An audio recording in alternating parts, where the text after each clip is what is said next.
जब हम विशिष्ट ऊष्माधारिता के बारे में चर्चा कर रहे थे तो हमने ये देखा था कि जो ऊष्मा की मात्रा किसी पदार्थ को दी जाती है वो उसके ताप में वृद्धि करती है। पर ये एक परिकल्पना है और ये परिकल्पना तभी सत्य होगी जब पदार्थ के आयतन में कोई वृद्धि ना हो। पर यह देखा गया है कि ऊष्मा देने से आयतन में भी प्रसार होता है, मतलब पदार्थ फैलने लगती है। और जब पदार्थ फैल रहे हैं इसका मतलब उनके अणुओं के बीच में जो आकर्षण बल है उसके विरुद्ध कार्य भी किया जा रहा है। तो इसका मतलब जो ऊष्मा हम दे रहे हैं वो उसके ताप में तो वृद्धि कर रहा है, साथ साथ उसके आयतन में भी प्रसार कर रहा है। लेकिन जब हम ठोस और द्रव की बात करते हैं तो इस प्रसार का मान बहुत ही कम होता है और हम ये मान लेते हैं कि ठोस और द्रव के आयतन नियत ही हैं। मतलब प्रसार तो हुआ है लेकिन वो एकदम कम होने के कारण हम उसको नगण्य मान लेते हैं और ये मान के चलते हैं जो ऊष्मा हमने दी है वो ठोस और द्रव के ताप में वृद्धि करने के लिए यूज हो रही है, उपयोग हो रही है। इसलिए जब हम ठोस और द्रव की बात करते हैं तो उसमें केवल एक ही प्रकार की विशिष्ट ऊष्माधारिता पाई जाती है। लेकिन जब हम गैस की बात करते हैं तो गैस को की अवस्था को बताने के लिए हमारे पास 3 पैरामीटर होने चाहिए, ताप, दाब और आयतन। और हम ये जानते हैं कि जब हम गैस को ऊष्मा देते हैं तो उसके ताप में वृद्धि तो होती ही है, साथ साथ उसके आयतन और उसके दाब में भी वृद्धि हो जाती है।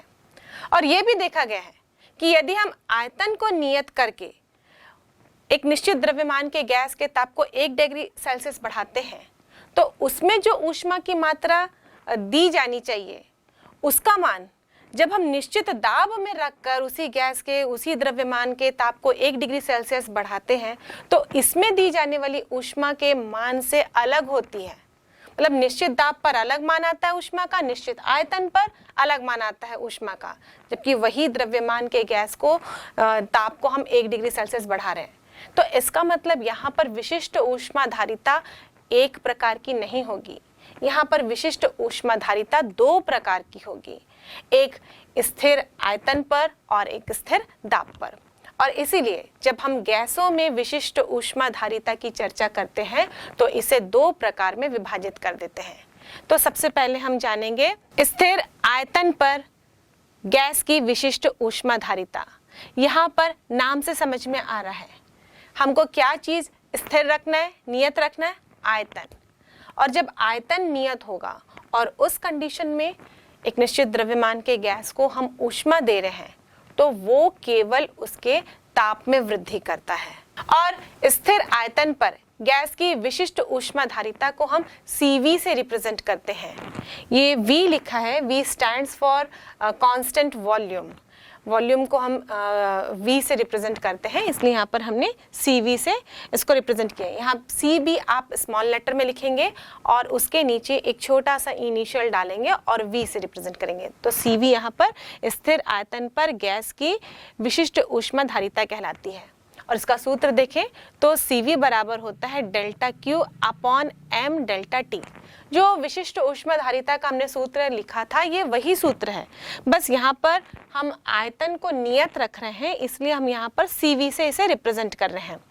अब यहाँ पर भी अगर इसकी परिभाषा देना चाहें हम तो अगर M को हम इकाई लेते हैं और डेल्टा T को वो भी इकाई लेते हैं, मतलब ताप में वृद्धि भी इकाई है और जो गैस का द्रव्यमान है वो भी इकाई है, तो उस कंडीशन में हम देखेंगे CV बराबर डेल्टा Q हो जाएगा। तो किसी भी गैस की स्थिर आयतन पर विशिष्ट ऊष्माधारिता ऊष्मा की वह मात्रा है जो इकाई द्रव्यमान के गैस के ताप में इकाई डिग्री सेल्सियस की वृद्धि कर दे। तो इस प्रकार हम CV को भी डिफाइन कर सकते हैं। और यहाँ से हम देखें तो ये दी गई ऊष्मा की मात्रा होगी डेल्टा Q बराबर CV M into delta T। अब अगला है स्थिर दाब पर गैस की विशिष्ट ऊष्माधारिता। इसे हम रिप्रेजेंट करेंगे CP से। CB स्मॉल लेटर में लिखेंगे और इसके नीचे एक छोटा सा इनिशियल लिखेंगे P। P stands for pressure. यहाँ पर दाब को स्थिर रखना है और जब दाब को स्थिर रखकर किसी भी एक निश्चित द्रव्यमान के गैस को हम ऊष्मा देते हैं तो यह ऊष्मा उस गैस के ताप में वृद्धि करती है, साथ साथ उसके आयतन में भी प्रसार हो जाता है, वृद्धि हो जाती है।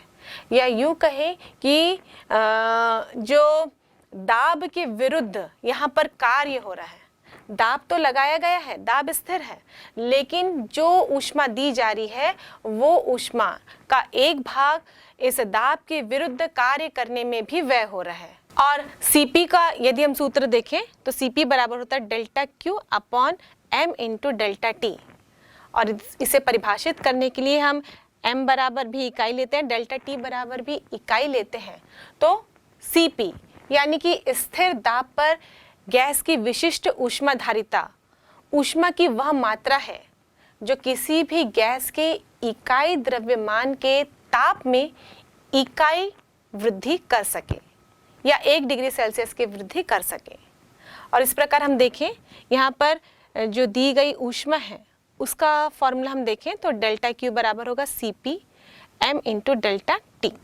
अब बच्चों यहाँ पर जब हम गैस की विशिष्ट ऊष्माधारिता के बारे में चर्चा कर रहे हैं तो यहाँ हमने गैस का एक नियत द्रव्यमान लिया है।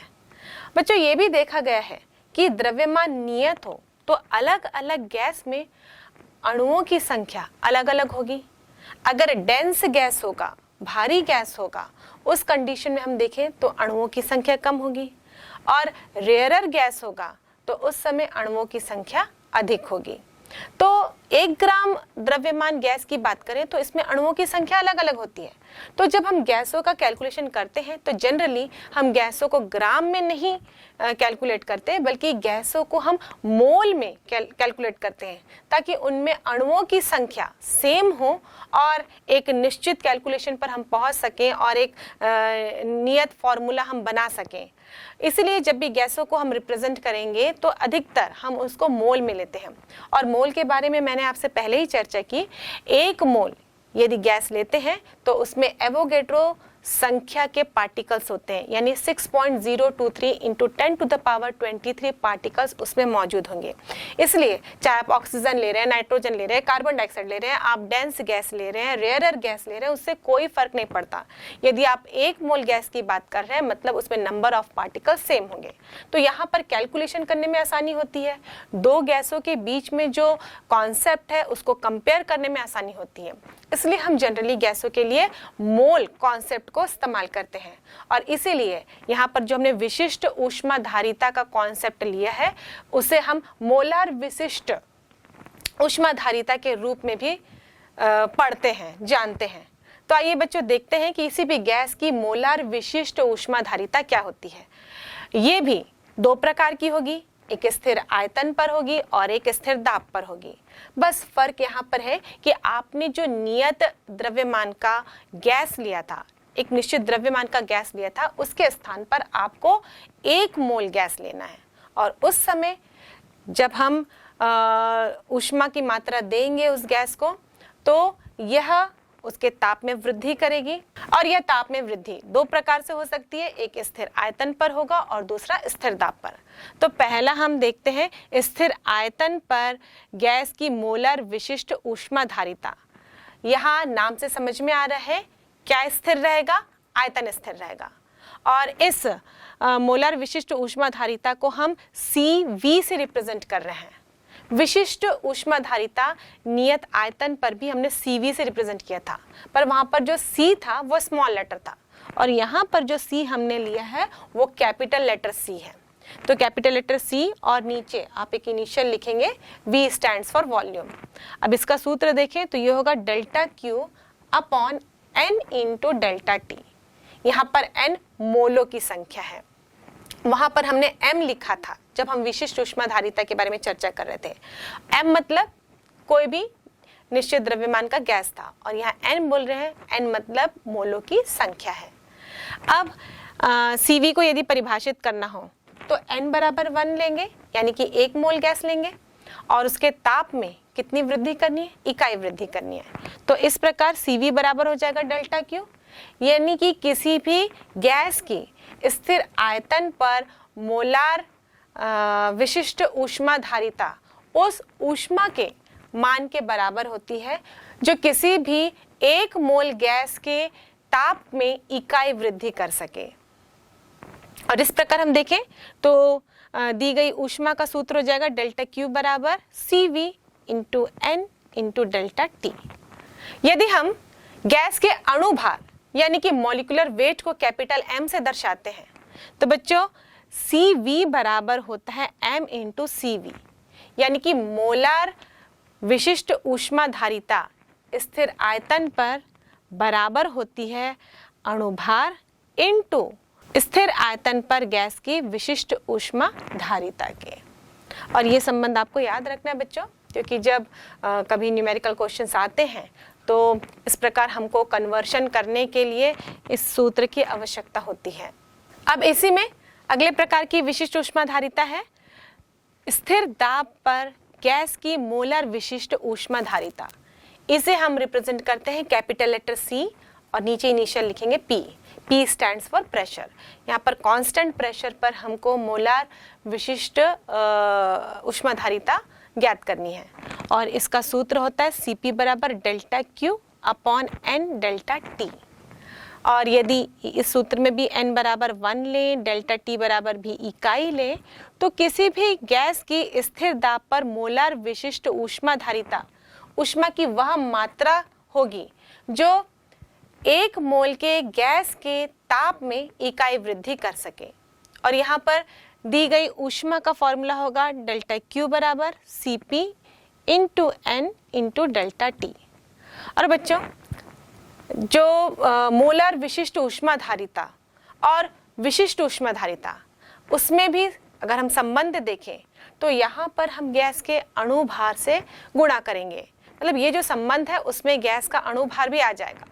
तो हम लिखेंगे Cp बराबर M इंटू Cp, जहाँ कैपिटल लेटर Cp मोलर विशिष्ट ऊष्मा धारिता है स्थिर दाब पर, M गैस का अणुभार है मॉलिक्यूलर वेट है और Cp स्थिर दाब पर गैस की विशिष्ट ऊष्मा धारिता है। तो ये संबंध है मोलर विशिष्ट ऊष्मा धारिता और ऊष्मा धारिता के बीच में। जैसे कि पहले भी हमने नियत आयतन में भी इसी प्रकार का सूत्र देखा था। तो ये छोटे छोटे सूत्र बच्चों हमको हमेशा अपने दिमाग में बैठा के रखने हैं।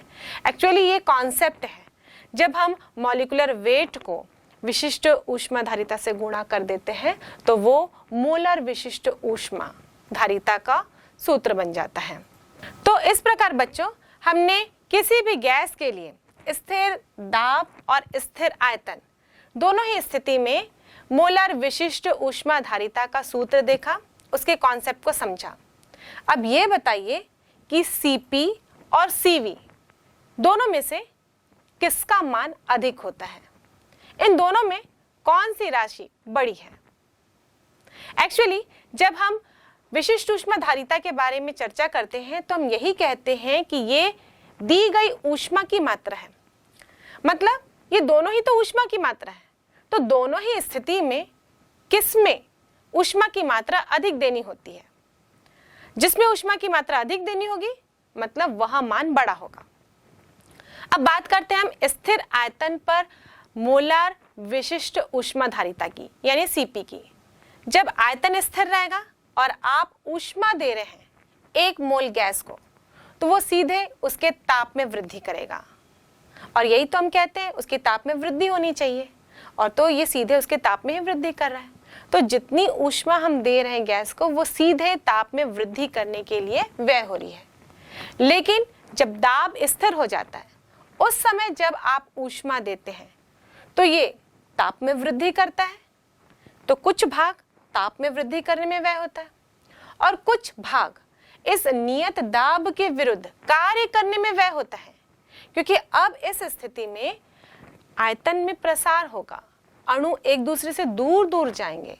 इसका मतलब यहाँ पर आकर्षण बल के विरुद्ध ही कार्य करना पड़ रहा है, इस दबाव के विरुद्ध कार्य करना पड़ रहा है। तो कुछ भाग जो है वो कार्य करने में भी व्यय हो जाता है।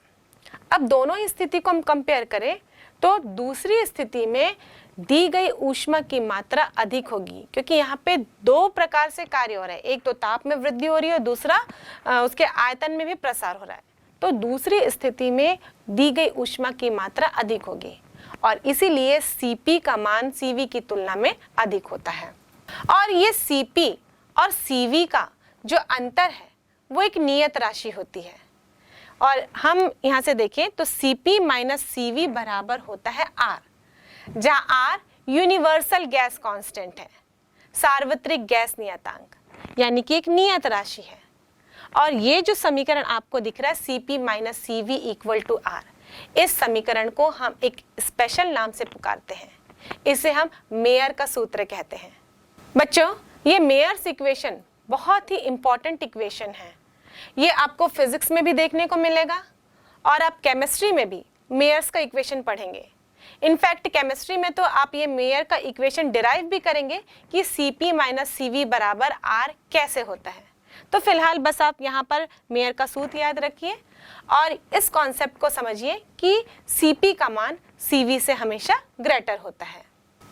बच्चों, प्रयोगशाला में हम ढेर सारे प्रयोग करते हैं। कभी हम दो केमिकल्स को एक दूसरे में मिला देते हैं और देखते हैं कि इस प्रक्रिया में ऊष्मा उत्सर्जित हो रही है, निकल रही है। कभी हम देखते हैं कोई फिजिकल चेंज हो रहा है, उस कंडीशन में भी ऊष्मा उत्सर्जित हो रही है, मतलब बाहर निकल रही है। और ये जो ऊष्मा की मात्रा निकल रही है, कभी हमको प्रयोगों में इसके मान को कैलकुलेट करने की भी आवश्यकता होती है। तो इसको कैलकुलेट करने के लिए एक विशेष उपकरण होता है और इस उपकरण को हम कैलोरीमीटर के नाम से जानते हैं। हिंदी में हम इसे कैलोरी मापी कहते हैं। बच्चों, ये उपकरण कैसे दिखता है, आइए इसके बारे में हम चर्चा करते हैं। इस कैलोरी मापी से प्रैक्टिकल भी आपके कोर्स में बच्चों, तो जब आप फिजिक्स के लैब में जाएंगे तो आप अपने लैब में इस कैलोरी मापी को ज़रूर देखिएगा। ये जो कैलोरी मापी होता है, एक्चुअली ये एक तांबे का पात्र होता है और ये तांबे के पात्र को बाहर से पॉलिश कर देते हैं, शाइनिंग कर देते हैं इसमें, ताकि रेडिएशन की वजह से अंदर से ना तो ऊष्मा विकिरण के द्वारा बाहर निकले और ना ही बाहर की ऊष्मा अंदर जाए। मतलब जो ऊष्मा की मात्रा इस पात्र में है वो नियत बनी रहे। साथ ही ये जो बेलनाकार पात्र है उसे तांबे का क्यों बनाया जाता है? क्योंकि तांबे की स्पेसिफिक हीट कैपेसिटी का मान बहुत ही कम होता है।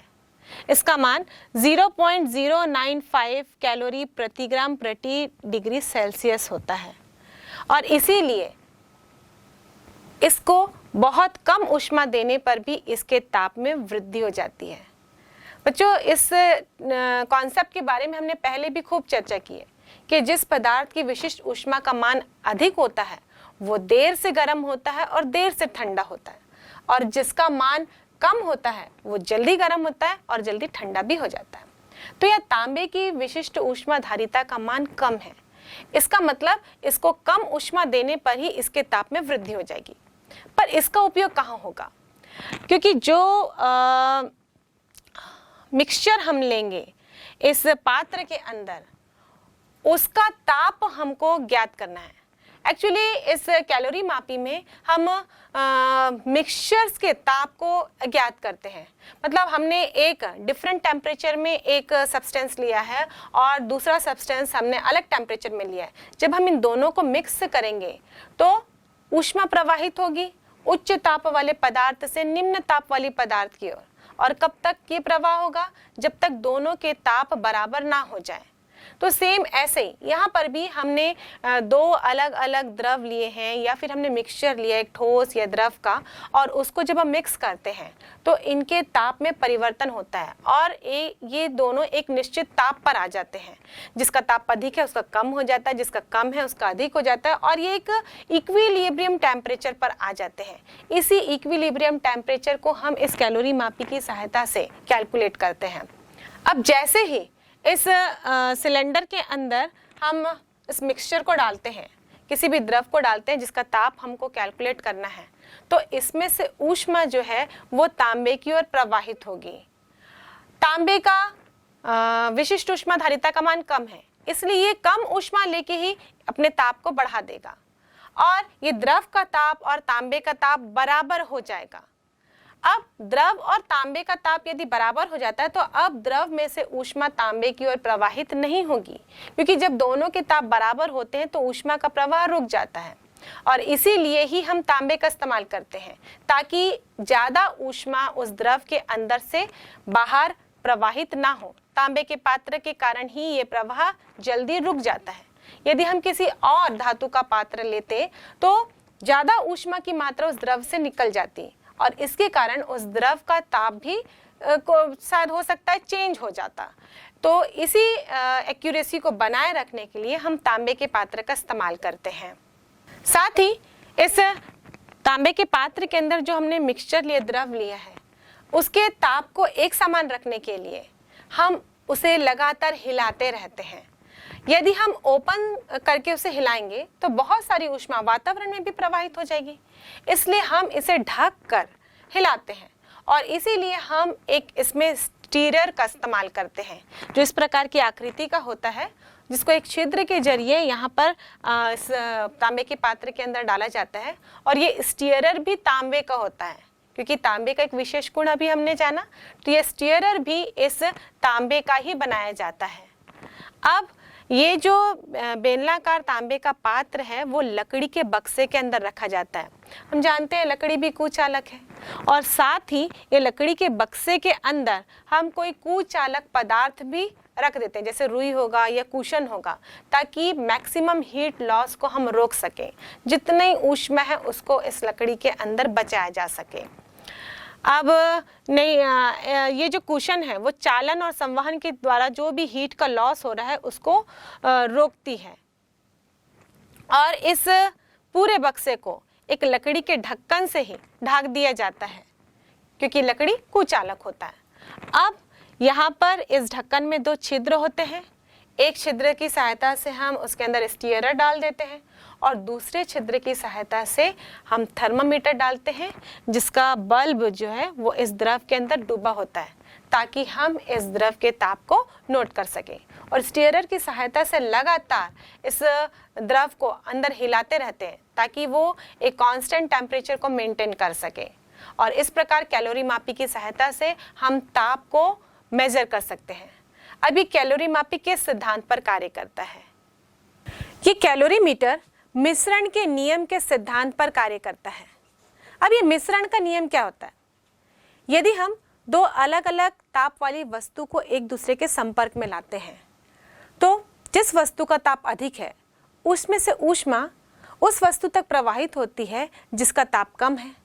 और ये प्रवाह कब तक होता है? जब तक दोनों का ताप बराबर ना हो जाए। और इस प्रक्रिया में मान लीजिए चालन, संवहन और विकिरण के कारण कोई भी ऊष्मा का क्षय नहीं हो रहा है, तो उच्च ताप वाली वस्तु से दी गई ऊष्मा निम्न ताप वाली वस्तु द्वारा ली गई ऊष्मा के बराबर होगी। और यही मिश्रण का नियम है। तो ये जो कैलोरी मापी भी है, ये मिश्रण के नियम के आधार पर ही कार्य करता है। चलिए देखते हैं बच्चों, ये मिश्रण के नियम का गणितीय रूप क्या है। इसके लिए हमने दो अलग अलग पदार्थ लिए हैं। मान लीजिए पदार्थ A, इसका द्रव्यमान m1 है और इसका ताप T1 है, और इसकी विशिष्ट ऊष्माधारिता मान लीजिए S1 है। और हमने एक दूसरा पदार्थ लिया है, इसका द्रव्यमान m2 लेते हैं, इसका ताप T2 लेते हैं, और इसकी विशिष्ट ऊष्माधारिता हम S2 से रिप्रेजेंट करते हैं। अब इन दोनों को हम संपर्क में लाएंगे। मान लीजिए वस्तु A का ताप अधिक है और वस्तु B का ताप कम है, तो वस्तु A से ऊष्मा दी जाएगी, वस्तु B के द्वारा ऊष्मा ली जाएगी। अब जो वस्तु A द्वारा दी गई ऊष्मा का मान होगा Q1 बराबर m1 S1। ताप में परिवर्तन कहते हैं हम लोग, जो दी गई ऊष्मा है वो ताप में परिवर्तन करती है। अब जब A और B को एक दूसरे के संपर्क में लाया जाएगा, तो वस्तु A से ऊष्मा प्रवाहित होकर वस्तु B में प्रवेश करेगी। इसका मतलब A द्वारा ऊष्मा दी जाएगी और B द्वारा ऊष्मा ली जाएगी। ये ऊष्मा का प्रवाह कब तक चलेगा? जब तक दोनों ही वस्तुओं का ताप समान न हो जाए। मान लीजिए T वो साम्य ताप है, जहाँ पर अब A और B दोनों अब इक्विलिब्रियम पोजीशन पे आ गए हैं, और इस स्थिति को हम ऊष्मीय संतुलन की स्थिति कहते हैं। और जो ताप यहाँ पर है उसे हम साम्य ताप कहेंगे। अब इस ताप को हम T लेते हैं, तो वस्तु A द्वारा दी गई ऊष्मा, इसको हम इस प्रकार लिख सकते हैं Q1 बराबर m1s1, यहाँ ताप में परिवर्तन लिखना है तो यहाँ हम लिखेंगे T1 माइनस T, क्योंकि T1 उच्च ताप है और धीरे से वस्तु A के ताप में कमी आएगी, और ये जो T ताप हमने लिया है साम्य ताप, ये इस वस्तु के ताप से कम ही होगा। तो जब परिवर्तन निकालते हैं तो उच्च ताप माइनस निम्न ताप करते हैं, इसलिए हमने T1 माइनस T लिया है। अब वस्तु B के द्वारा ली गई ऊष्मा का समीकरण देखते हैं। ये हो जाएगा Q2 बराबर m2s2 इंटू ताप में परिवर्तन। अब यहाँ पर ताप में परिवर्तन को हम लोग T माइनस T2 लिखेंगे, जहाँ T2 B का ताप था और मिक्सचर के बाद, मिश्रण के बाद, या यूँ कहें दोनों के संपर्क में आने के बाद ताप कितना हुआ T। तो ये मिक्सचर में आने के बाद हम देखेंगे कि B वस्तु का ताप बढ़ जाएगा, तो जो साम्य ताप होगा इस B वस्तु के ताप से अधिक होगा, इसलिए हम लोग अब लिखेंगे T माइनस T2। यहीं पे जनरली कंफ्यूज हो जाते हैं, ऊपर हमने T1 माइनस T लिखा और यहाँ T माइनस T2 क्यों लिख रहे हैं, क्योंकि यहाँ पर हमको परिवर्तन चाहिए और परिवर्तन निकालने के लिए हम लोग उच्च ताप वाले से निम्न ताप को घटाते हैं, तो यहाँ पर हमने वही किया है। अब मिश्रण का नियम क्या कहता है, अगर कोई क्षय नहीं हो रहा है विकिरण, चालन, संवहन द्वारा, यहाँ पे कोई भी प्रक्रिया हो रही होगी लेकिन यहाँ पे ऊष्मा का क्षय नहीं हो रहा है, उस कंडीशन में A द्वारा जितनी ऊष्मा दी जा रही है वस्तु B के द्वारा उतनी ऊष्मा ली जाएगी।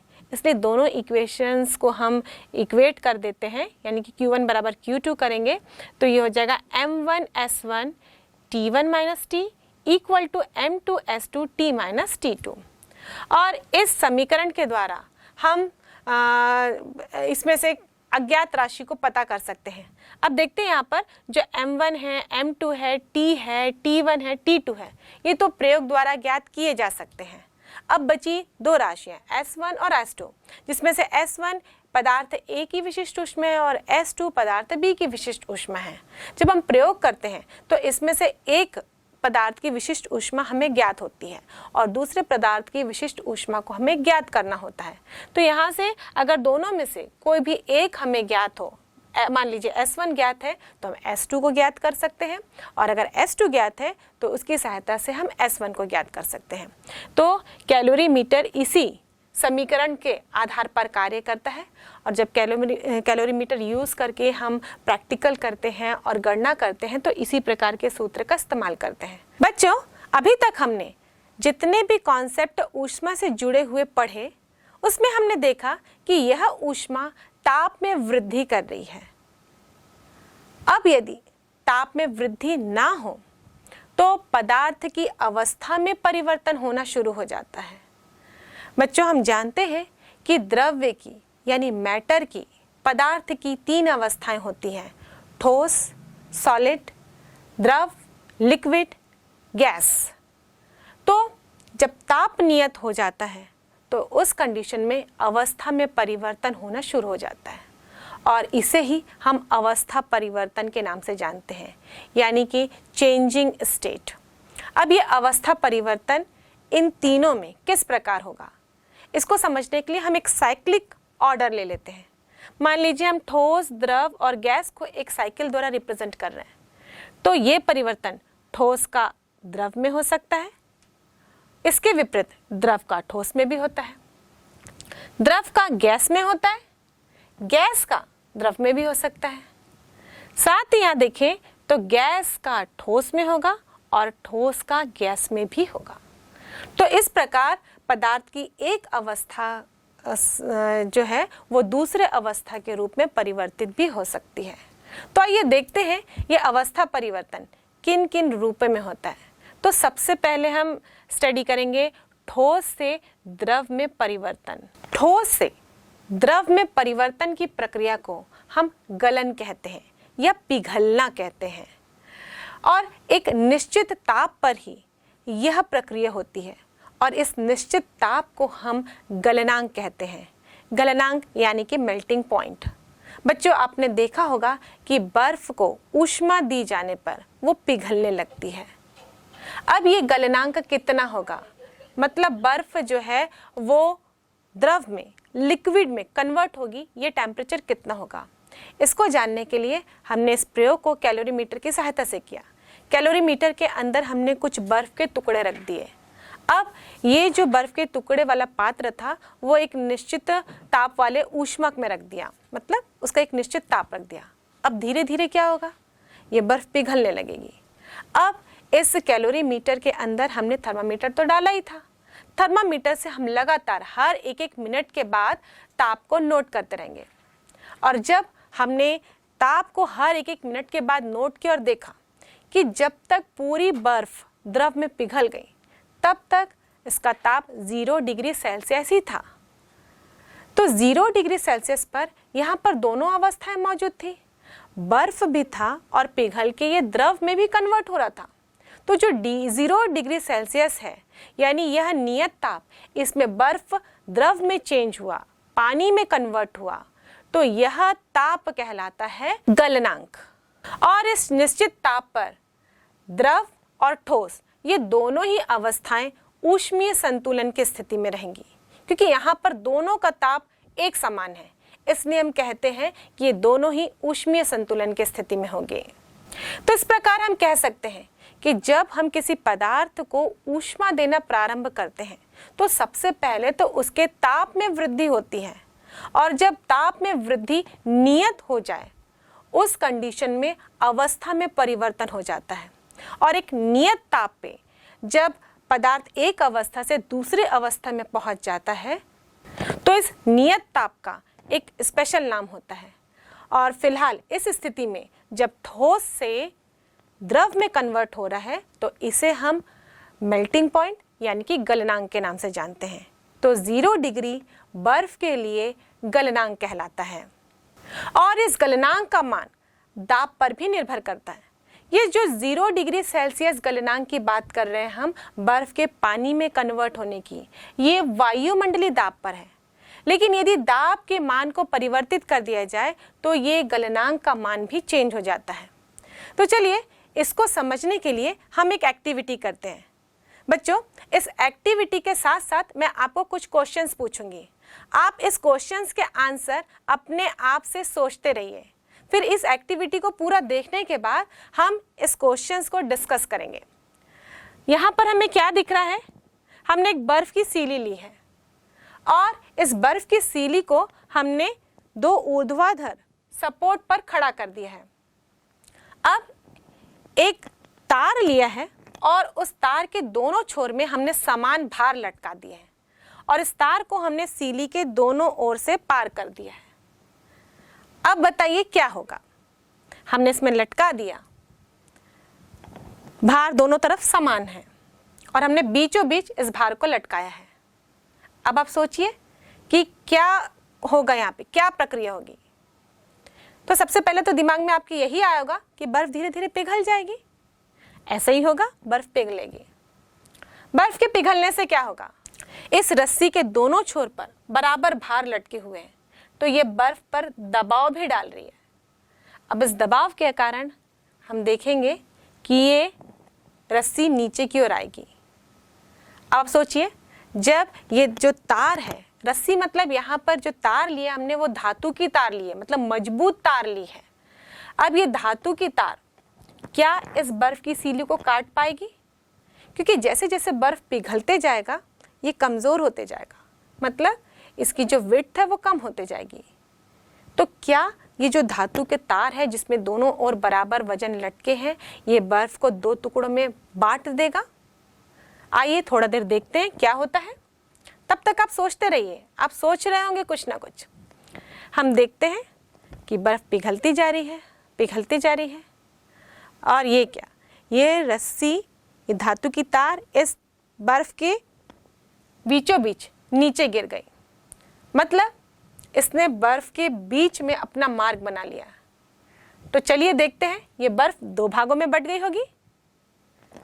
पर ये क्या, ये बर्फ तो अभी भी एक ही टुकड़े में है, ये 2 भागों में विभाजित नहीं हुई। क्या आपने ऐसा सोचा था?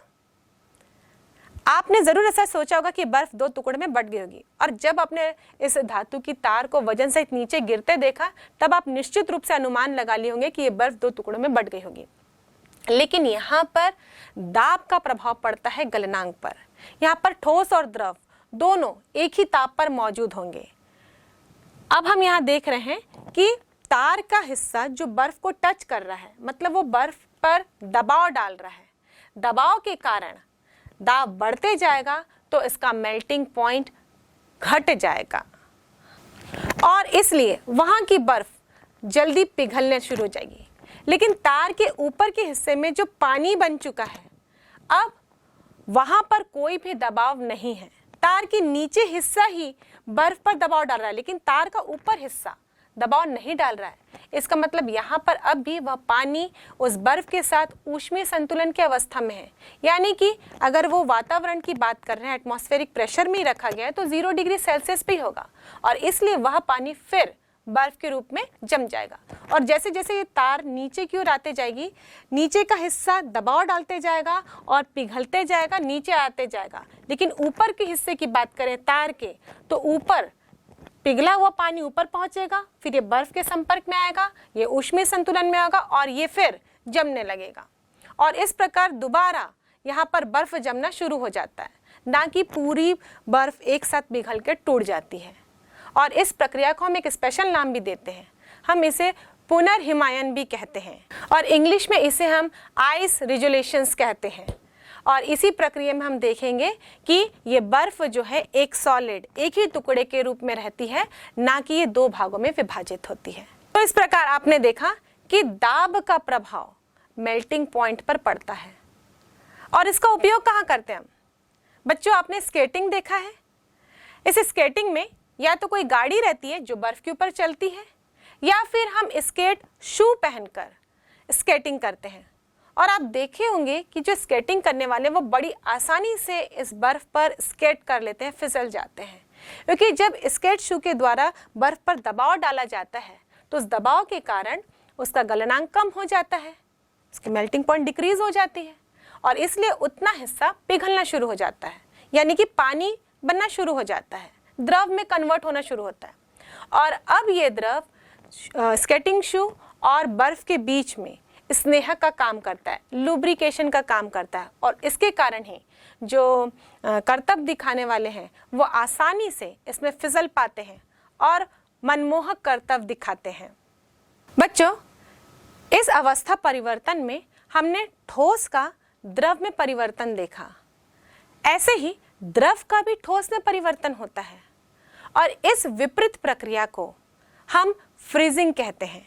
जब कोई लिक्विड सॉलिड में कन्वर्ट होती है तो इस प्रक्रिया को फ्रीजिंग या फ्यूजन के नाम से जानते हैं और जिस नियत ताप पर यह प्रक्रिया होती है उसे हम फ्रीजिंग पॉइंट कहते हैं, यानी कि हिमांक बिंदु। और इस प्रकार हम देखें कि वायुमंडलीय दाब पर लिक्विड के ठोस में चेंज होने का जो नियत ताप है, यानी कि हिमांक, वो भी 0 डिग्री सेल्सियस रहता है और इसी वायुमंडलीय दाब पर ठोस के द्रव बनने का जो नियत ताप रहता है वो भी 0 डिग्री सेल्सियस रहता है। यानी कि वायुमंडलीय दाब पर ठोस से द्रव में कन्वर्ट होना और द्रव से ठोस में कन्वर्ट होना, इन दोनों ही प्रक्रियाओं में हम देखें तो फ्रीजिंग पॉइंट और मेल्टिंग पॉइंट दोनों के मान समान होते हैं। अब हम अगला अवस्था परिवर्तन देखते हैं, द्रव का गैस में परिवर्तन। जब हम द्रव को गर्म करते हैं, उसे ऊष्मा देते हैं, तो उसके ताप में वृद्धि होती है। फिर हमने देखा है कि एक ताप आने पर यह द्रव उबलने लगता है, खौलने लगता है। उसके बाद इसके ताप में वृद्धि नहीं होती और इस नियत ताप पर अब ताप चेंज नहीं होगा। इस नियत ताप पर अब द्रव जो है वो गैस में कन्वर्ट होने लगता है और इसी नियत ताप जिसमें द्रव गैस में कन्वर्ट होने लगता है, इसे हम क्वथनांक कहते हैं, यानी कि बॉइलिंग पॉइंट। और इस प्रक्रिया को हम क्वथन कहते हैं, यानी कि बॉइलिंग। बच्चों, हम जल के लिए बॉइलिंग पॉइंट 100 डिग्री सेल्सियस कहते हैं। इसका मतलब क्या है? इस स्थिर ताप पर, यानी कि 100 डिग्री सेल्सियस पर पानी गैस में कन्वर्ट होना प्रारंभ कर देता है। यानी इस 100 डिग्री सेल्सियस पर द्रव और गैस दोनों ही ऊष्मीय संतुलन की अवस्था में होते हैं। और ये बॉइलिंग पॉइंट, क्वथनांक का मान, ये दाब पर निर्भर करता है। यदि हम 100 डिग्री सेल्सियस जल के लिए बॉइलिंग पॉइंट कहते हैं तो यह बॉइलिंग पॉइंट वो एटमॉस्फेरिक प्रेशर पे ही होता है, वायुमंडलीय दाब पर ही होता है। यदि हम दाब के मान को बढ़ाते हैं या घटाते हैं तो ये बॉइलिंग पॉइंट के मान में भी परिवर्तन हो जाता है। तो आइए एक एक्टिविटी करते हैं और देखते हैं कि बॉइलिंग पॉइंट के मान पर दाब का क्या प्रभाव होता है। इसके लिए हमने एक राउंड बॉटम फ्लास्क लिया है और इस फ्लास्क के 2/3 हिस्से पर हमने पानी भर दिया है और इस प्रकार व्यवस्था की है कि इस राउंड बॉटम फ्लास्क को हम इस स्टैंड के जरिए खड़ा कर दिए हैं और इसे गर्म करने की व्यवस्था की है। हम देख रहे हैं इस फ्लास्क के नेक में, ओपनिंग में हमने कॉर्क लगा दी है और इस कॉर्क में 2 छेद की हैं। एक से हमने थर्मामीटर अंदर डाला है और इस प्रकार डाला है कि ये थर्मामीटर जल को टच कर सके। अब जो दूसरा छिद्र है उसमें हमने एक नली लगा दी है और इस नली में भी कॉर्क लगा दिया है ताकि हम नली से निकलने वाले गैस को कंट्रोल कर सकें। अब जब हम गर्म करते हैं, मतलब इस राउंड बॉटम फ्लास्क को हीट कर रहे हैं, ऊष्मा दे रहे हैं, उस समय क्या होगा?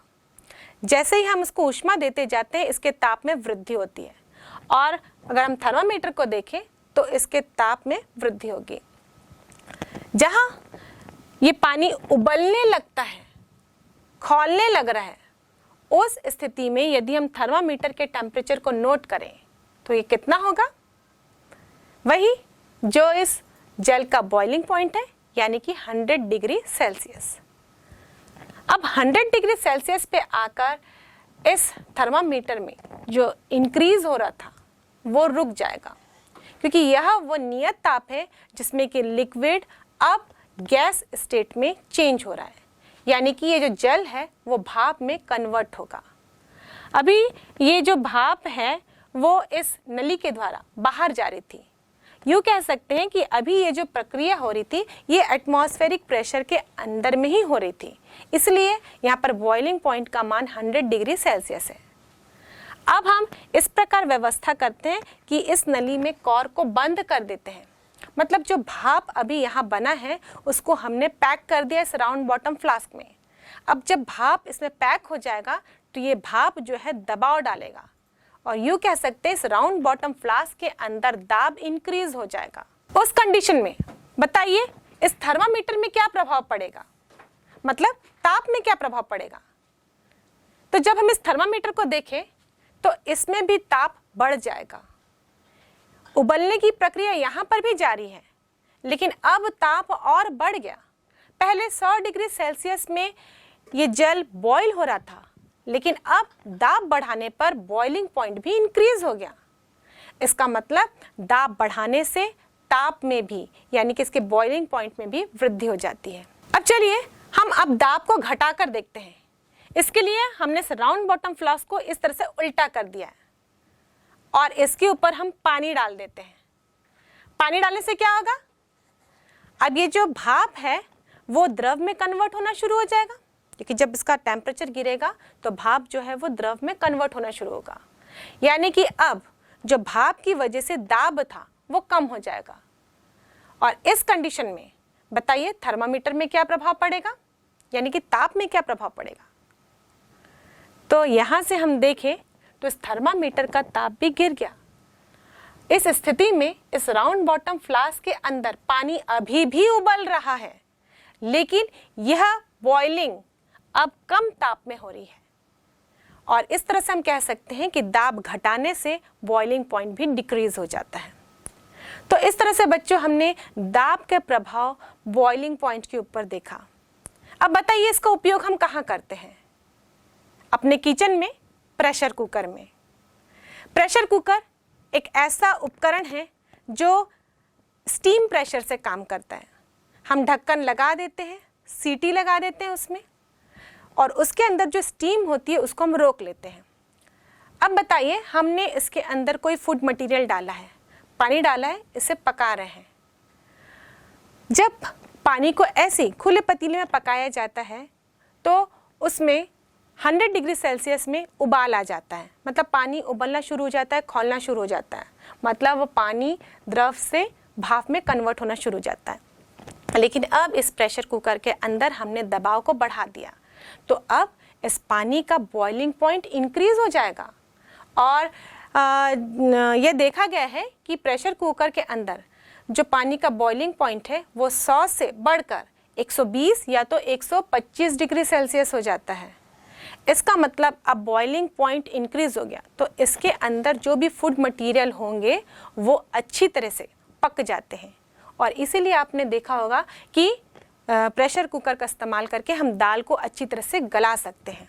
और इसके विपरीत यदि हम चर्चा करें पहाड़ी जगहों की, जब हम ऊंचाई में रहते हैं तो ऊंचाई में वायुमंडलीय दाब घट जाता है, एयर प्रेशर कम हो जाता है, और इसीलिए पहाड़ी क्षेत्र में खुले पतीले में खाना बनाना बहुत ही मुश्किल हो जाता है, क्योंकि इस एरिया में दाब कम होने के कारण जल का जो बॉइलिंग पॉइंट है वो भी घट जाता है, और बॉइलिंग पॉइंट घट जाएगा तो वो कम ताप में ही द्रव से भाप में कन्वर्ट होना शुरू हो जाता है, और इसीलिए यहाँ पर भोजन पक नहीं पाता, बल्कि सीधे जो पानी है वो भाप में कन्वर्ट होना शुरू हो जाता है। इसलिए पहाड़ी क्षेत्र में लोग दालों का इस्तेमाल नहीं करते, क्योंकि दाल पकाना उनके लिए बहुत ही मुश्किल काम होता है। बच्चों, कभी आपने किसी को व्यंग्यात्मक रूप से ये बोलते हुए सुना होगा कि तुम्हारी दाल यहाँ नहीं गलने वाली। ये दाल नहीं गलने वाली वास्तव में हिंदी का एक मुहावरा है, लेकिन अब समझ में आया कि दाल नहीं गल रही है, इसका मतलब वहाँ पर कितनी मेहनत की आवश्यकता होती है।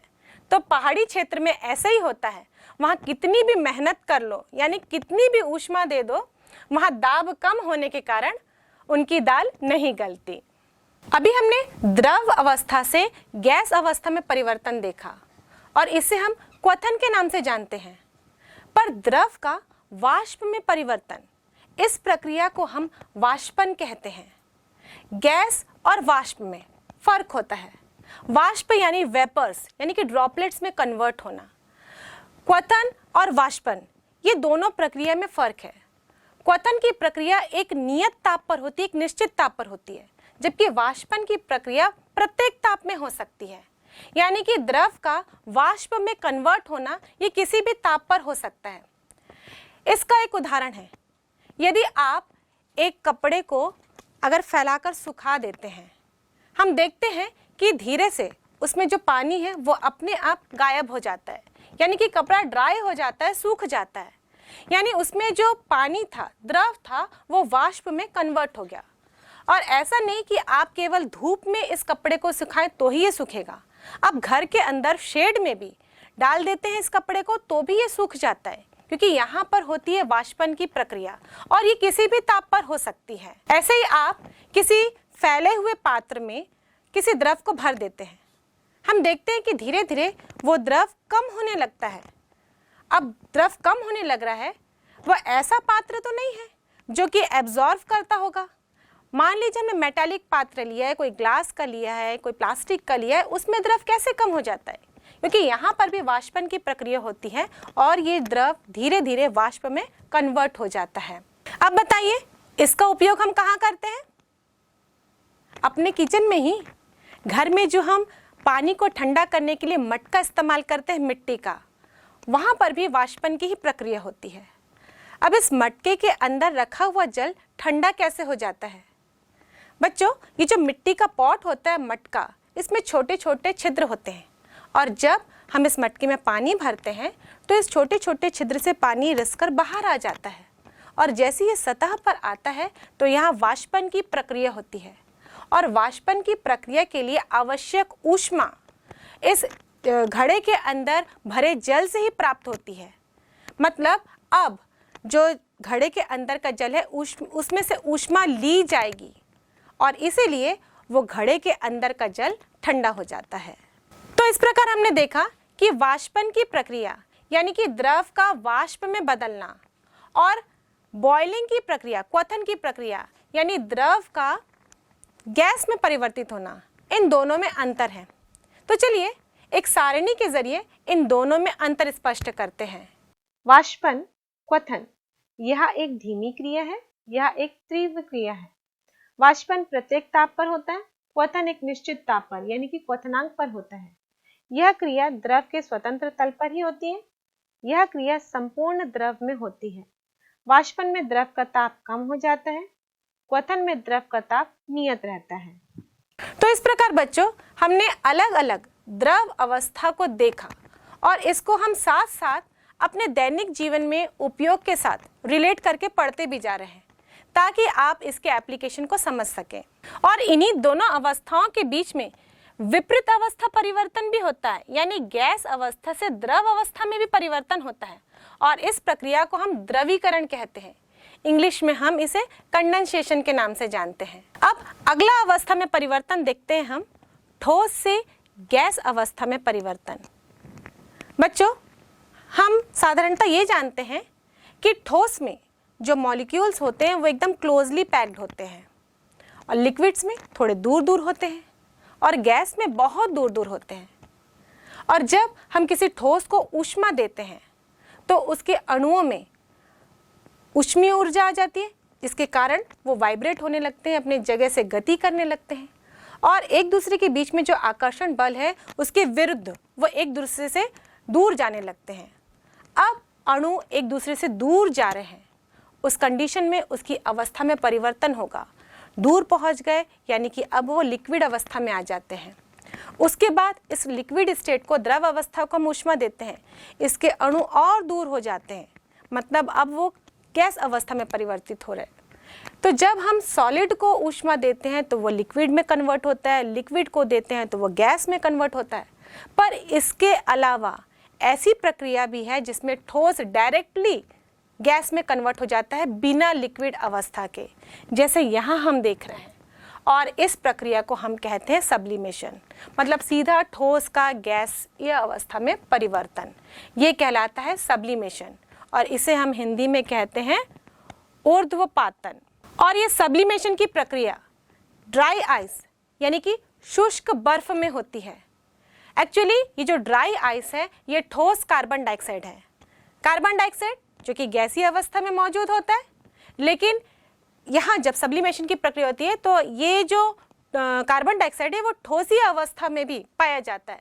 यहाँ पे ठोस और गैस दोनों ही ऊष्मीय संतुलन की स्थिति में होते हैं और ये ठोस कार्बन डाइऑक्साइड एक ड्राई आइस का रूप ले लेता है। आप इसे देखेंगे तो एक ठोस के रूप में होगा जिसमें से गैस बाहर निकल रही होती है। यह प्रक्रिया आयोडीन में भी होती है। साथ ही इस सब्लिमेशन की विपरीत प्रक्रिया भी होती है और जिस प्रकार ठोस अवस्था सीधे गैसीय अवस्था में परिवर्तित हो सकती है, वैसे ही गैस अवस्था से भी ठोस अवस्था में डायरेक्ट परिवर्तन संभव है और इस प्रक्रिया को हम कहते हैं तुषार का बनना और इंग्लिश में इसे हम होयर फ्रॉस्ट के नाम से जानते हैं।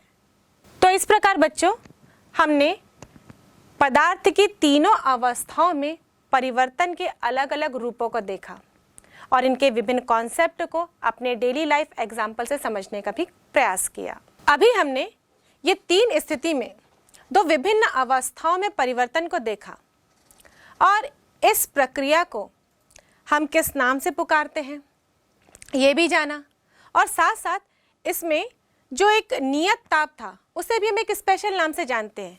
इन सब के बारे में हमने चर्चा की। पर इस पूरे प्रक्रिया में ऊष्मा की मात्रा दी जाती है जिससे कि उसके अवस्था में परिवर्तन होता है, एक अवस्था से दूसरा अवस्था में परिवर्तन हो जाता है। इस ऊष्मा को भी हम एक स्पेशल नाम से जानते हैं, इसे हम गुप्त ऊष्मा कहते हैं और इंग्लिश में लेटेंट हीट के नाम से जानते हैं और इसीलिए गुप्त ऊष्मा को हम कैपिटल लेटर L से प्रदर्शित करते हैं। वैसे बच्चों, हम पदार्थ की एक अवस्था से दूसरे अवस्था में परिवर्तन के लिए यहाँ पर कह रहे थे कि ऊष्मा दी जा रही है जो कि इसके ताप में वृद्धि नहीं कर रही है, केवल अवस्था में परिवर्तन कर रही है। तो जब हम ठोस की बात करते हैं तो ठोस में अणु पास पास होते हैं, द्रव में अणु थोड़े दूर दूर होते हैं और गैस में अणु और बहुत दूर दूर होते हैं। तो जब हम ऊष्मा देते हैं ठोस में तो ये ऊष्मीय ऊर्जा को प्राप्त करके वाइब्रेट होने लगते हैं और जो इनके बीच में आकर्षण बल कार्य करता है उसके विरुद्ध ये एक दूसरे से दूर हो जाते हैं। अब ये लिक्विड अवस्था में आ जाते हैं और लिक्विड अवस्था को जब ऊष्मा दी जाती है तो ये गैसीय अवस्था में जाते हैं क्योंकि इसके अणु अब और दूर दूर हो जाते हैं। लेकिन यदि इसके विपरीत इनमें से ऊष्मा ली जाए तो रिवर्स प्रक्रिया भी होती है। तो कहते तो हम ज़रूर हैं और बुक में भी इसी तरह से लिखा रहता है कि दी गई ऊष्मा की मात्रा, दी गई ऊष्मा की मात्रा, बार बार हम यही शब्द इस्तेमाल भी करते आ रहे हैं। लेकिन बच्चों यहाँ पर जब भी हमने फॉर्मूला लिखा है तो हमने डेल्टा क्यू लिखा है। डेल्टा का मतलब होता है परिवर्तन। तो ये दी गई ऊष्मा की मात्रा नहीं होती, ये ली गई ऊष्मा की मात्रा भी हो सकती है। यदि प्रोसेस को रिवर्स करना है, जब हम ठोस से द्रव में अवस्था में आ रहे थे तो हम ऊष्मा की मात्रा देंगे, लेकिन जब द्रव से ठोस में आएंगे तो ऊष्मा की मात्रा ली जाएगी। तो इसलिए यहाँ पर ऊष्मा दी भी जा सकती है और ली भी जा सकती है। भले हम बोलचाल में ऊष्मा दी गई कह रहे हैं, लेकिन प्रोसेस रिवर्स होगा तो ऊष्मा ली भी जाएगी। तो बच्चों लेटेंट हीट को हम इस प्रकार सूत्र के रूप में लिखते हैं, L बराबर डेल्टा Q अपॉन M। यदि हम ऊष्मा दे रहे हैं किसी प्रक्रिया में तो ऊष्मा ले भी सकते हैं, इसलिए यहाँ पर हमने डेल्टा Q लिखा है। यदि हमने पदार्थ के द्रव्यमान को इकाई लिया है, एकांक लिया है, उस कंडीशन में L बराबर डेल्टा Q होगा। तो गुप्त ऊष्मा किसी भी पदार्थ की ऊष्मा की वह मात्रा है जो उसके ताप में वृद्धि किए बिना ही उसके अवस्था में परिवर्तन कर दे। और इस गुप्त ऊष्मा का यदि हम मात्रक देखें तो ऐसा ही पद्धति में ये जूल प्रति केजी होगा और सीजीएस पद्धति में कैलोरी प्रति ग्राम होगा। इसका विमीय सूत्र देखें तो ऊष्मा का विमीय सूत्र हम लिखते हैं mL²T-2 और द्रव्यमान के लिए हम लिखते हैं m। तो इस प्रकार गुप्त ऊष्मा का विमीय सूत्र होगा m0L²T-2। अब बच्चों पदार्थ की तीन अवस्थाएं हैं और किन्हीं भी दो के बीच में अवस्था परिवर्तन होता है और ये तीन तरीके से हो सकता है। तो ये गुप्त ऊष्मा भी तीन प्रकार की होती है, एक latent heat of sublimation, latent heat of vaporisation और लेटेंट हीट ऑफ फ्यूजन। पर हमारे बुक में केवल लेटेंट हीट ऑफ फ्यूजन और लेटेंट हीट ऑफ वेपोराइजेशन ही दिया गया है। तो हम ये सोचते हैं कि केवल दो ही प्रकार की ही गुप्त ऊष्मा होगी। एक्चुअली बच्चों इस चैप्टर में हम द्रव के ऊपर ज़्यादा फोकस कर रहे हैं और द्रव या तो ठोस में कन्वर्ट होगा या तो गैस में कन्वर्ट होगा और इसीलिए यहाँ पर दो ही प्रकार की गुप्त ऊष्मा हो सकती है। तो हमारे बुक में इस चैप्टर में केवल दो ही प्रकार की दी गई है, पर तीसरे प्रकार की भी गुप्त ऊष्मा है जिसे हम लेटेंट हीट ऑफ सब्लिमेशन कहते हैं। मतलब यह जो लेटेंट हीट ऑफ सब्लिमेशन है यानी कि ऊर्ध्वपातन पर गुप्त ऊष्मा वो तब हम इस्तेमाल करते हैं जब पदार्थ ठोस से सीधे गैस में कन्वर्ट हो रहा है। मतलब ठोस और गैस अवस्था के बीच में परिवर्तन करने के लिए जो ऊष्मा की मात्रा दी जाएगी एकांक द्रव्यमान के पदार्थ को, तो वह ऊष्मा कहलाती है ऊर्ध्वपातन की गुप्त ऊष्मा। अब हम स्पेसिफिकली बात करते हैं द्रव अवस्था के लिए। मतलब अब पदार्थ द्रव और ठोस अवस्था में परिवर्तन कर सकता है या द्रव और गैस अवस्था में परिवर्तन कर सकता है। तो सबसे पहले हम बात करते हैं ठोस और द्रव अवस्था में परिवर्तन की। जब ठोस द्रव अवस्था में परिवर्तन करता है तो हम इस प्रक्रिया को कहते हैं गलन, और यह गलन की प्रक्रिया एक निश्चित ताप पर होती है और इस ताप को हम कहते हैं गलनांक। और बच्चों किसी भी कॉन्सेप्ट की परिभाषा को हम आसानी से याद कर लेते हैं, पर जो परिभाषा हम दे रहे हैं उसका एक्चुअल मीनिंग क्या होता है। यदि मैं एक स्टेटमेंट यूज़ करती हूँ कि बर्फ़ की गलन की गुप्त ऊष्मा अगर सीजीएस पद्धति में ले रहे हैं तो 80 कैलोरी प्रति ग्राम होती है, और SI मात्रक में यदि ले रहे हैं तो ये 3.33 इंटू 10⁵ जूल प्रति केजी होती है। तो ये जो कथन लिखा गया है बर्फ़ की गलन की गुप्त ऊष्मा, इसका क्या मतलब होता है? इसका मतलब ये है कि यदि हमने एकांक द्रव्यमान का बर्फ लिया है, मान लीजिए 1 केजी बर्फ लिया है, अब इसे हमें इसके गलनांक पर यानी कि 0 डिग्री सेल्सियस पर पानी में कन्वर्ट करना है, तो इसे ऊष्मा देनी होगी। यहाँ पर पानी भी उसी ताप पर ही होगा यानी कि इस बर्फ के गलनांक पर ही होगा, तो जो पानी बनेगा वो भी 0 डिग्री सेल्सियस पर ही होगा। तो इस समय इसे जो ऊष्मा की मात्रा दी जा रही है उसका मान 3.33 इंटू 10⁵ जूल प्रति केजी ही होगा। तो इस प्रकार हम किसी भी पदार्थ की गुप्त ऊष्मा का मान देख के ये अंदाजा लगा सकते हैं कि उसकी अवस्था में परिवर्तन के लिए कितनी ऊष्मा की आवश्यकता होगी। तो चलिए इसी आधार पर मुझे ये बताइए कि हमने 1 किलोग्राम बर्फ लिया था 0 डिग्री सेल्सियस पर और यहाँ पर गलन की प्रक्रिया हुई और 0 डिग्री सेल्सियस पर ही पानी का निर्माण हुआ। मतलब बर्फ अब ठोस अवस्था से द्रव अवस्था में आ गया। अब इन दोनों ही अवस्थाओं में किस अवस्था के अणुओं की स्थितिज ऊर्जा अधिक होगी? हमको ऐसा लगता है कि दोनों तो 0 डिग्री सेल्सियस पर ही हैं, तो दोनों की स्थितिज ऊर्जा बराबर होनी चाहिए। पर ठोस से द्रव में कन्वर्ट होने के लिए यहाँ पर ताप दोनों में 0 डिग्री सेल्सियस है। मतलब ताप यदि नियत है तो उस समय जो हम उसमें ऊष्मा दे रहे हैं वह ऊष्मा गुप्त ऊष्मा कहलाती है। और बर्फ को द्रव में कन्वर्ट करने के लिए कुछ निश्चित मात्रा की ऊष्मा जरूर दी गई होगी। अब यह जो निश्चित मात्रा की ऊष्मा दी गई है ये 0 डिग्री सेल्सियस पर बने द्रव के अणुओं में स्थितिज ऊर्जा के रूप में संचित हो जाएगी। और इस प्रकार हम कह सकते हैं कि 0 डिग्री सेल्सियस पर बर्फ के अणुओं की स्थितिज ऊर्जा और जल के अणुओं की स्थितिज ऊर्जा को यदि हम कंपेयर करें तो जल के अणुओं की स्थितिज ऊर्जा अधिक होगी। अब हम अगले प्रकार की गुप्त ऊष्मा देखते हैं, जब द्रव वाष्प में कन्वर्ट होता है और यह प्रक्रिया क्वथनांक पर होती है। तो इस समय एकांक द्रव्यमान के पदार्थ को दी गई ऊष्मा की मात्रा लेटेंट हीट ऑफ वेपोराइजेशन कहलाती है, यानी कि वाष्पन की गुप्त ऊष्मा। यहाँ पर पदार्थ द्रव से गैस स्टेट में चेंज हो रहा है, या यूँ कहे कि वाष्प में चेंज हो रहा है, और ये प्रक्रिया उसके बॉइलिंग पॉइंट में हो रही है और यह ताप नियत है। केवल अवस्था में परिवर्तन के लिए ही ऊष्मा इस्तेमाल हो रही है और यही ऊष्मा लेटेंट हीट ऑफ वेपोराइजेशन कहलाती है। यदि हम कहते हैं कि भाप की गुप्त ऊष्मा 536 कैलोरी प्रति ग्राम है और ऐसा ही मात्रक में 22.6 इंटू 10⁵ जूल प्रति केजी है, तो इस कथन का क्या मतलब होता है? इसका मतलब है कि हमने 1 केजी जल लिया है और इसके क्वथनांक यानी कि 100 डिग्री सेल्सियस पर इतनी ऊष्मा दी गई है कि ये भाप में कन्वर्ट हो जाए। तो ये जो भाप है इसका ताप भी 100 डिग्री सेल्सियस ही होगा, क्योंकि जब अवस्था में परिवर्तन होता है तो ताप नियत रहता है। यानी 100 डिग्री सेल्सियस पर अब जल भी है और 100 डिग्री सेल्सियस पर भाप भी है।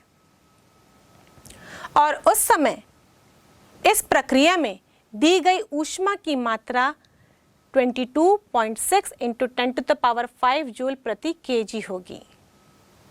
और इसीलिए ही हम देखें कि 100 डिग्री सेल्सियस पर यदि जल लेते हैं और 100 डिग्री सेल्सियस पर भाप लेते हैं तो भाप से जलना ज़्यादा खतरनाक होता है, क्योंकि इस प्रक्रिया में जल भाप में कब कन्वर्ट हुआ? जब उसमें 22.6 इंटू 10⁵ जूल ऊष्मा दी गई। तो अब 100 डिग्री सेल्सियस पर जो भाप बना है उसमें इतनी ऊर्जा आ चुकी है और यही ऊर्जा अब कार्य करेगी, और जब इस 100 डिग्री सेल्सियस के भाप से कोई जलता है तो वो बहुत ज़्यादा ही कष्टप्रद होता है। जल एक ऐसा पदार्थ है जो तीनों अवस्थाओं में पाया जाता है, यानी कि बर्फ के रूप में भी होता है ठोस, जल यानी कि द्रव के रूप में होता है, और भाप यानी कि वो गैस के रूप में भी होता है। तो एक अवस्था से दूसरे अवस्था में परिवर्तन के लिए इसमें ऊष्मा दी जाती है, जिसके कारण इसके ताप में परिवर्तन होता है और साथ साथ इसके अवस्था में भी परिवर्तन होता है। जब ताप में परिवर्तन होता है तो वो एक ही अवस्था में रहता है, लेकिन जब ताप में परिवर्तन नहीं होता तो उसकी अवस्था में परिवर्तन हो जाता है। तो इस प्रकार हम इस ऊष्मा और ताप के बीच में एक ग्राफ प्लॉट करते हैं और देखते हैं कि इनमें किस ताप पर अवस्था में परिवर्तन हो रहा है। तो आइए बच्चों, इस एक्टिविटी को करने के लिए हम एक बीकर में बर्फ के कुछ टुकड़े लेते हैं और थर्मामीटर की सहायता से इसके ताप को नोट करते जाएंगे। जैसे जैसे हम बर्फ को गर्म करेंगे, बर्फ पिघलने लगेगी और थर्मामीटर में तापमान में परिवर्तन होता दिखाई देगा।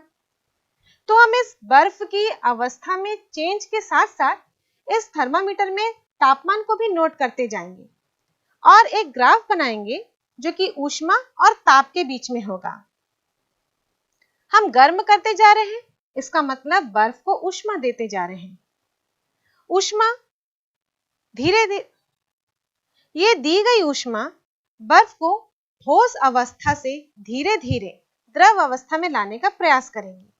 उसके बाद भी इसको यदि ऊष्मा दी जाए तो द्रव अवस्था धीरे धीरे वाष्प में बदलने लगेगी। इन तीनों अवस्थाओं के बीच में हम लगातार थर्मामीटर के तापमान को नोट करते जाएंगे और इसे ग्राफ के रूप में दर्शाते जाते हैं। हमने ये देखा कि गर्म करने पर पदार्थ का ताप बढ़ता जा रहा है। एक ताप पहुंचने पर पदार्थ की अवस्था में परिवर्तन होने लगता है।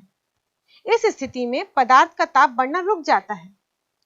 ऐसा इसलिए होता है क्योंकि गर्म करने पर जो प्राप्त की गई ऊष्मा है वो पदार्थ के ताप को बढ़ाने की जगह उसके अवस्था परिवर्तन में व्यय हो जाती है। और इसीलिए यहाँ पर हम देखें इस ग्राफ से, एक ही ताप पर इस पदार्थ की दो अवस्थाएं मौजूद हैं। ये ठोस में भी मौजूद है और द्रव में भी मौजूद है। ऐसा इसलिए होता है क्योंकि गर्म करने पर प्राप्त की गई ऊष्मीय ऊर्जा पदार्थ का ताप बढ़ाने की जगह उसके अवस्था परिवर्तन में व्यय हो जाती है और इसीलिए एक ही तापमान पर हमको पदार्थ की दो अवस्थाएं देखने को मिलती हैं। चूंकि यह दी गई अथवा पदार्थ से ली गई ऊष्मा ताप में वृद्धि के रूप में नहीं दिखाई पड़ रही, इसलिए इसे हम गुप्त ऊष्मा के नाम से जानते हैं। और ये गुप्त ऊष्मा दो प्रकार की हो सकती है। इस ग्राफ से हम देखें तो जब हम बर्फ को ऊष्मा देते जा रहे थे तो उसका ताप बढ़ते जा रहा था, लेकिन एक ऐसा ताप आया जहां पर पदार्थ की दो अवस्थाएं एक साथ मौजूद थी, ठोस और द्रव, यानी कि बर्फ और पानी दोनों अवस्थाओं में पदार्थ मौजूद था। इस तापमान पर दी गई ऊष्मा केवल पदार्थ को ठोस से द्रव में परिवर्तित करने के लिए ही उपयुक्त हो रही है। इसलिए इस ऊष्मा को हम कहते हैं गलन की गुप्त ऊष्मा। फिर आगे हम ऊष्मा प्रदान करते जा रहे हैं, फिर ताप बढ़ते जा रहा है। फिर एक ऐसा ताप आता है जहां पर पदार्थ की दो अवस्थाएं मौजूद हैं, द्रव और वाष्प, यानी यहां पर पानी और वाष्प दोनों एक साथ मौजूद हैं। और इस ताप पर जो ऊष्मा दी जा रही है वो द्रव को वाष्प में बदलने के लिए उपयोग हो रही है। इसलिए इस ऊष्मा को हम कहते हैं वाष्पन की गुप्त ऊष्मा। अब हम अगले कॉन्सेप्ट पर चर्चा करेंगे जिसे हम जल तुल्यांक कहते हैं या वाटर इक्विवेलेंट। नाम से समझ में आ रहा है वाटर इक्विवेलेंट, यानी कि यहाँ पर जल की मात्रा के ऊपर चर्चा हो रही है। अब किसी पदार्थ को हम इतनी ऊष्मा देते हैं कि उसके ताप में 1 डिग्री सेल्सियस की वृद्धि हो जाए। अब हमको पानी लेना है और इसमें ऊष्मा की वही मात्रा देनी है और इसके ताप को भी 1 डिग्री सेल्सियस बढ़ाना है। तो जितनी पानी की मात्रा यूज होगी, सेम ऊष्मा की मात्रा लेकर 1 डिग्री सेल्सियस ताप को बढ़ाने में, वह पानी की मात्रा ही जल तुल्यांक कहलाती है, वाटर इक्विवेलेंट उस पदार्थ के लिए। और मान लीजिए जो पदार्थ हमने कंसीडर किया है उसकी विशिष्ट ऊष्मा धारिता हम ऐसे दर्शाते हैं। तो हम लिखते हैं Q बराबर ms डेल्टा T। यहाँ पर पदार्थ के ताप में हम इकाई वृद्धि कर रहे हैं, 1 डिग्री सेल्सियस की वृद्धि कर रहे हैं, इसलिए हम लिखेंगे Q बराबर m इंटू S। अब हमको यही ऊष्मा की मात्रा देनी है जल की एक क्वांटिटी में जो जल के ताप को भी 1 डिग्री सेल्सियस बढ़ा दे। तो हम लिखेंगे Q बराबर, अब यहाँ पर m के स्थान पर m द्रव्यमान होता है तो हम यहाँ पर क्वांटिटी ऑफ वाटर ले रहे हैं तो हम W लिखेंगे। S के लिए 1 लिखेंगे और ताप में वृद्धि यहाँ पर भी 1 है। तो इस प्रकार Q बराबर हो जाएगा W। अब इन दोनों समीकरण को इक्वेट करते हैं क्योंकि दोनों तो समान ऊष्मा की मात्रा को रिप्रेजेंट कर रहा है। तो W बराबर हो जाएगा M इंटू S। M द्रव्यमान है पदार्थ का और S उसकी विशिष्ट ऊष्मा धारिता। और जब विशिष्ट ऊष्मा धारिता को हम द्रव्यमान से गुणा करते हैं तो जो राशि हमें प्राप्त होती है उसे हम ऊष्मा धारिता के नाम से जानते हैं, हीट कैपेसिटी के नाम से जानते हैं। तो W बराबर हीट कैपेसिटी ही हो जाएगी, यानी वो उस पदार्थ की ऊष्मा धारिता के आंकिक मान के बराबर ही होगा। तो इस प्रकार हमने जल तुल्यांक के कॉन्सेप्ट को भी समझ लिया। बच्चों, इस चैप्टर में बहुत सारे कॉन्सेप्ट हैं जो कि ऊष्मा से जुड़े हुए हैं और सभी कॉन्सेप्ट लगभग हमको एक जैसे ही लगते हैं और इसीलिए इनको अच्छी तरह से समझाने के लिए मैंने इन सारे कॉन्सेप्ट को दैनिक जीवन में उपयोग होने वाले उदाहरणों से जोड़कर आपको समझाने का प्रयास किया। ऐसे ही कुछ कॉन्सेप्ट पर आधारित न्यूमेरिकल क्वेश्चंस बनाते हैं ताकि आपको ये सारे कॉन्सेप्ट अच्छी तरह से समझ में आ जाए।